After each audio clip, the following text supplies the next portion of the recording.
पंतप्रधान मोदींच्या हस्ते लाडकी बहीण योजनेचा हप्ता मिळणार असल्याची माहिती सूत्रांनी लोकशाही मराठीला दिली आहे। मुख्यमंत्री शिंदे पंतप्रधान मोदींना याविषयी विनंती करण्याची शक्यता आहे। दिल्ली दौऱ्यामध्ये मुख्यमंत्री शिंदे कार्यक्रमाचं निमंत्रण देणार असल्याचं कळत आहे। 17 किंवा 19 ऑगस्टला मोदींच्या हस्ते हा हप्ता वितरित करण्याचं नियोजन आहे। तर विधानसभा निवडणुकीच्या पार्श्वभूमीवर महायुतीकडून शक्ती प्रदर्शनाची तयारी केली जाते। राज्यामध्ये महायुतीनं आता विधानसभेची निवडणूक जिंकण्यासाठी जास्तीत जास्त जागा जिंकून आणण्यासाठी चंग बांधलेला आहे।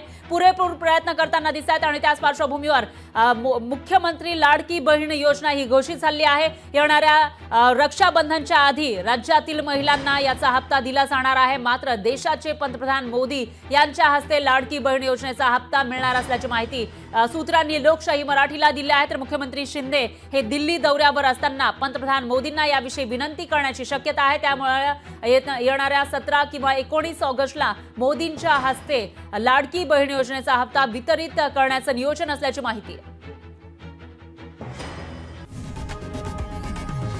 लोकशाही मराठी ऐका, पहा, जागरूक रहा।